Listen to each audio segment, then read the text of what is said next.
Assalamualaikum warahmatullahi wabarakatuh.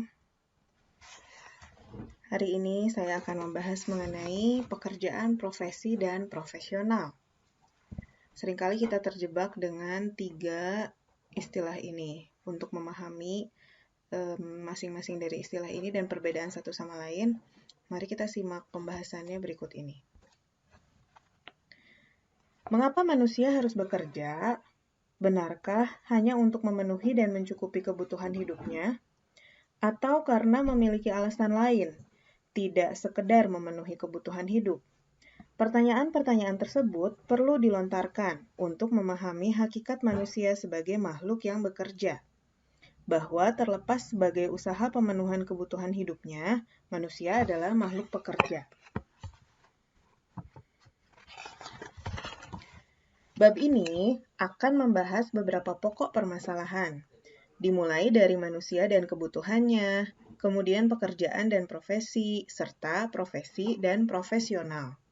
Hal itu akan membawa kita pada satu pengertian dan hakikat manusia sebagai makhluk yang bekerja dan hakikat pekerjaan itu sendiri. Manusia dan kebutuhannya. Sebagai makhluk yang istimewa, untuk melengkapi kehidupannya manusia harus bekerja keras dan berkarya. Karya tersebut dilakukan dalam memenuhi kebutuhan-kebutuhan yang ada dalam kehidupannya. Bicara tentang kebutuhan manusia, Abdul Qadir Muhammad tahun 2001 mengklasifikasikan kebutuhan manusia menjadi 4 kelompok sebagai berikut. 1. Kebutuhan ekonomi, 2. Kebutuhan psikis, 3. Kebutuhan biologis, 4. Kebutuhan pekerjaan. Kebutuhan ekonomi merupakan kebutuhan yang bersifat material, baik harta maupun benda yang diperlukan untuk kesehatan dan keselamatan hidup manusia. Kebutuhan ini misalnya sandang, pangan, dan papan. Kebutuhan psikis merupakan kebutuhan yang bersifat non-material untuk kesehatan dan ketenangan manusia secara psikologi, biasa juga disebut kebutuhan rohani, seperti misalnya agama, pendidikan, hiburan, dan lain-lain. Kebutuhan biologis merupakan kebutuhan untuk kelangsungan hidup manusia dari generasi ke generasi. Kebutuhan ini sering disebut juga kebutuhan seksual yang diwujudkan dalam perkawinan, membentuk keluarga, dan lain sebagainya.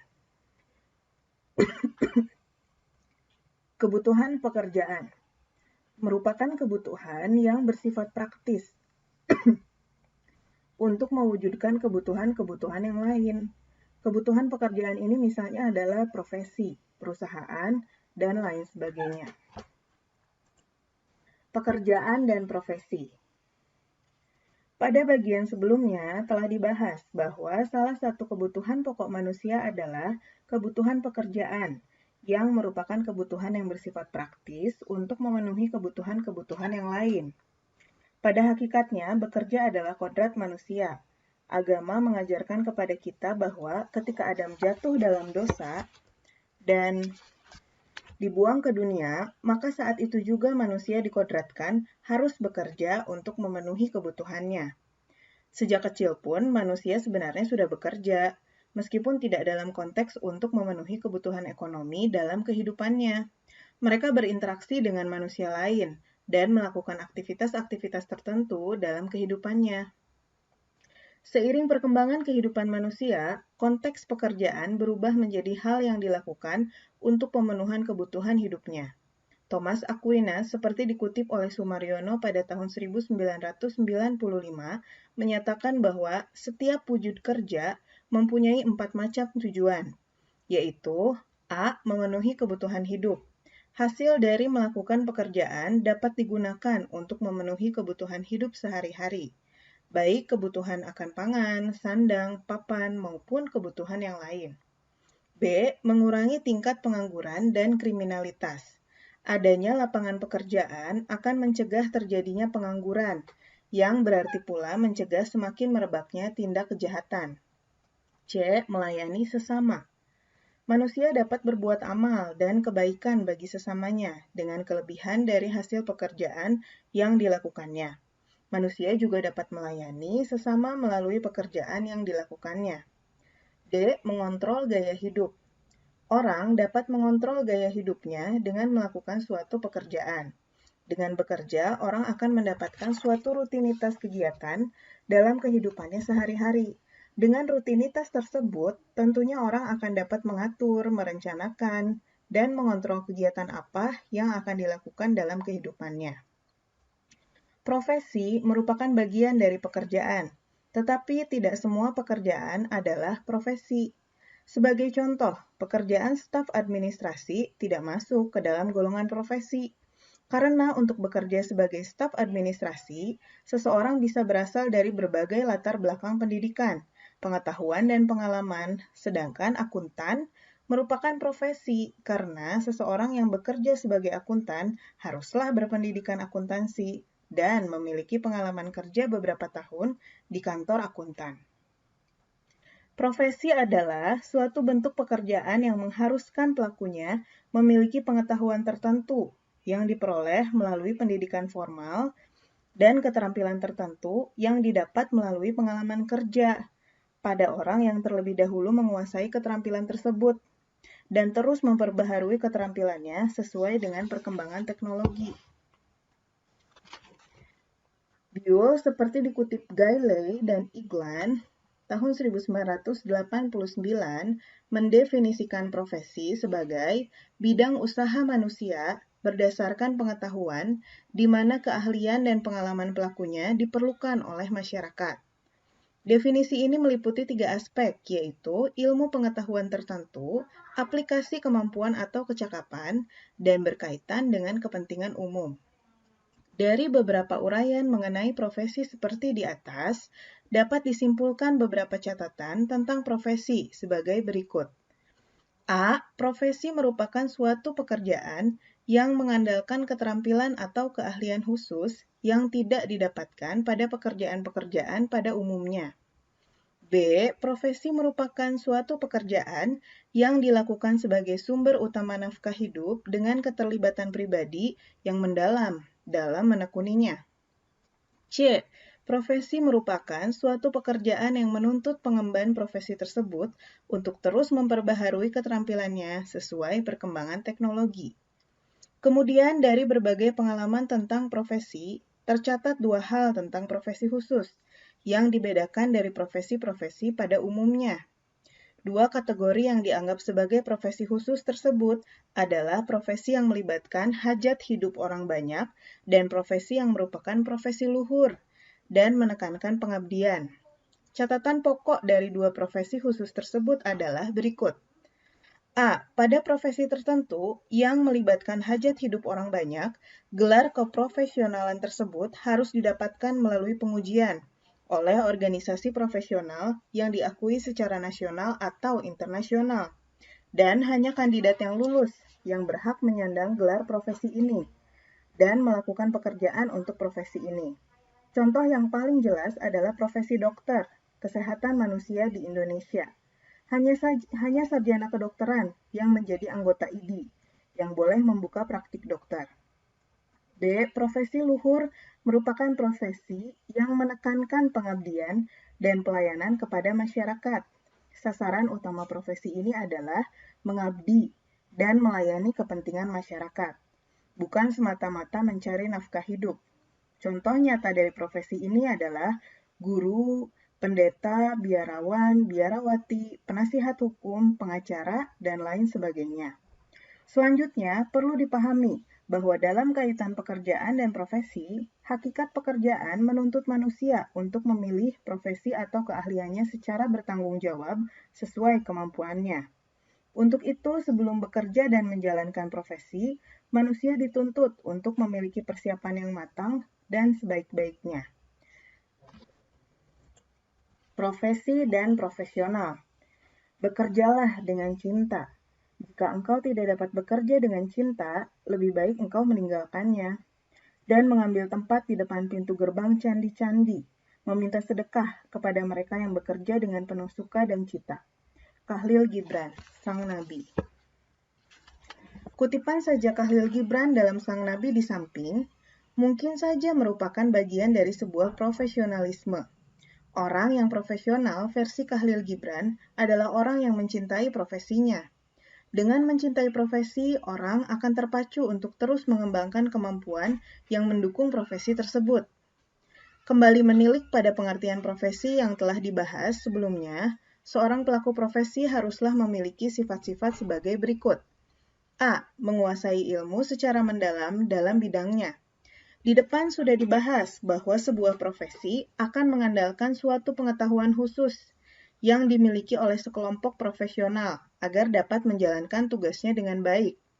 Seorang yang profesional adalah seseorang yang menguasai ilmu secara mendalam di bidangnya, tidak setengah-setengah atau sekedar tahu saja, sehingga benar-benar memahami hakikat pekerjaan yang ditekuninya.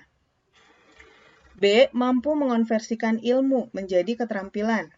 Seorang yang profesional juga harus mampu mengkonversikan ilmunya menjadi suatu keterampilan. Keterampilan artinya dapat melakukan praktik-praktik atau kegiatan khusus sesuai tugas dan pekerjaannya dengan baik. Orang yang profesional adalah orang yang tidak sekedar tahu banyak hal tentang sebuah teori, tetapi juga mampu mengaplikasikannya dalam kegiatan yang dilakukan. C. Selalu menjunjung tinggi etika dan integritas profesi. Biasanya pada setiap profesi, khususnya profesi luhur atau profesi yang berkaitan dengan hajat hidup orang banyak, terdapat suatu aturan yang disebut kode etik profesi. Sebagai contoh adalah kode etik pengacara, kode etik kedokteran, kode etik wartawan, dan sebagainya. Kode etik tersebut merupakan aturan main dalam menjalankan sebuah profesi yang harus ditaati oleh semua anggota profesi yang bersangkutan. Selanjutnya, seorang yang profesional adalah seseorang yang menjalankan profesinya secara benar dan melakukannya menurut etika dan garis-garis profesionalisme yang berlaku pada profesinya tersebut. Untuk menjadi seorang profesional, seseorang yang melakukan pekerjaan dituntut untuk memiliki beberapa sikap sebagai berikut. A. Komitmen tinggi. Seorang profesional harus mempunyai komitmen yang kuat pada pekerjaan yang sedang dilakukannya. B. Tanggung jawab. Seorang profesional juga harus bertanggung jawab penuh terhadap pekerjaan yang dilakukannya sendiri. C. Berpikir sistematis. Seorang profesional harus mampu berpikir sistematis tentang apa yang dilakukannya dan belajar dari pengalamannya. D. Penguasaan materi. Seorang profesional harus menguasai secara mendalam bahan atau materi pekerjaan yang sedang dilakukannya. E. Menjadi bagian masyarakat profesional. Siogianya, seorang profesional harus menjadi bagian dari masyarakat dalam lingkungan profesinya. Titik penekanan dari profesionalisme adalah penguasaan ilmu pengetahuan atau kemampuan manajemen beserta strategi penerapannya. Meister pada tahun 1997 mengemukakan bahwa profesionalisme bukan sekedar pengetahuan teknologi dan manajemen, tetapi lebih merupakan sebuah sikap. Pengembangan profesionalisme pada seorang teknisi bukan hanya merujuk pada keterampilan yang tinggi, melainkan juga tingkah laku yang sesuai kriteria. Selanjutnya, untuk meningkatkan nilai profesionalisme suatu profesi serta untuk membentuk suatu standarisasi profesi, biasanya dibentuk organisasi-organisasi profesi.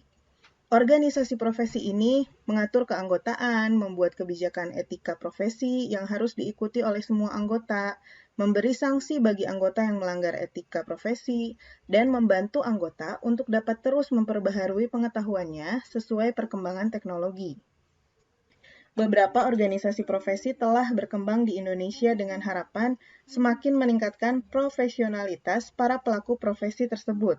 Caranya dengan memberikan garis-garis atau pedoman profesionalisme. Organisasi profesi ini juga merupakan bagian dari pengembangan sebuah profesi dalam proses profesionalismenya untuk mengembangkan profesi ke arah status profesional yang diakui oleh pemerintah dan masyarakat pengguna jasa. Mengukur profesionalisme. Seringkali, kata profesional ditambah dengan isme, yang kemudian menjadi profesionalisme. Kata isme berarti paham. Ini berarti pula bahwa nilai-nilai profesional harus menjadi bagian dari jiwa seseorang yang mengemban sebuah profesi. Selanjutnya, muncul pertanyaan mengenai bagaimana mengukur profesionalisme seseorang. Sebelum mengukur profesionalisme, harus dipahami terlebih dahulu bahwa profesionalisme diperoleh melalui suatu proses. Proses tersebut dikenal dengan istilah proses profesional. Proses profesional atau profesionalisasi adalah proses evolusi yang menggunakan pendekatan organisasi dan sistematis untuk mengembangkan profesi ke arah status profesional. Untuk mengukur sebuah profesionalisme, tentunya perlu diketahui terlebih dahulu standar profesional. Secara teoritis, menurut Gailey dan Iglan, tahun 1989, standar profesional dapat diketahui dengan 4 perspektif pendekatan, yaitu A. Pendekatan orientasi filosofi, 2. Pendekatan orientasi perkembangan, 3. Pendekatan orientasi karakteristik, 4. Pendekatan berorientasi non-tradisional. Selanjutnya akan dibahas 4 perspektif pendekatan tersebut seperti berikut di bawah ini. Sebenarnya sudah selesai kalau dari slide-nya, tapi saya akan bacakan. Pendekatan orientasi filosofi. Pendekatan orientasi filosofi ini melihat 3 hal pokok yang dapat digunakan untuk mengetahui tingkat profesionalisme sebagai berikut. A. Pendekatan lambang profesional. Lambang profesional yang dimaksud antara lain seperti sertifikat, lisensi, dan akreditasi. Sertifikasi merupakan lambang bagi individu yang profesional dalam bidang tertentu. Misalnya seseorang yang ahli menjalankan suatu program komputer tertentu berhasil melalui ujian lembaga sertifikasi tersebut, sehingga akan mendapatkan sertifikat berstandar internasional. Adapun lisensi dan akreditasi merupakan lambang profesional untuk produk ataupun institusi.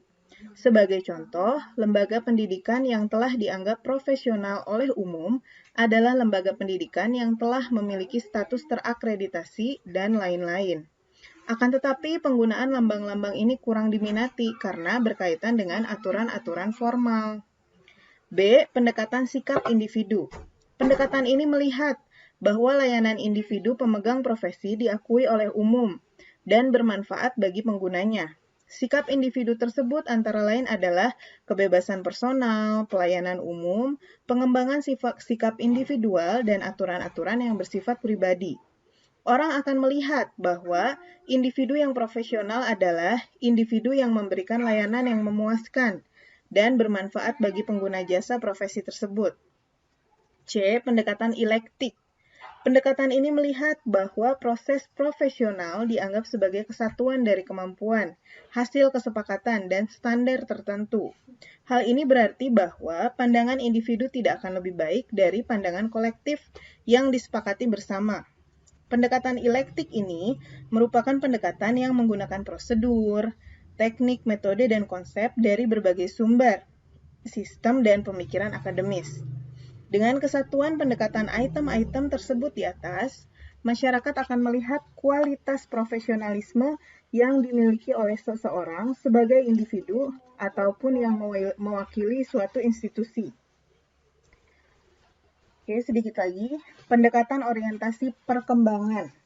Di bagian depan telah dijelaskan bahwa proses profesional adalah proses evolusi yang menggunakan pendekatan organisasi dan sistematis untuk mengembangkan profesi ke arah status profesional. Orientasi perkembangan menekankan pada 6 langkah dalam proses berikut. A. Berkumpulnya individu-individu yang memiliki minat yang sama terhadap suatu profesi. Langkah ini merupakan awal dari proses profesional.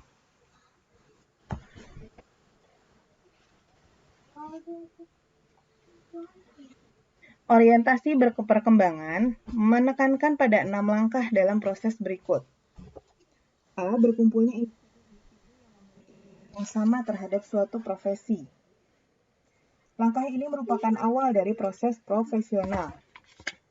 Orang-orang yang memiliki minat serupa dalam suatu profesi berkumpul, membentuk asosiasi informal yang keanggotaannya masih bersifat sukarela dan belum terorganisir dengan baik.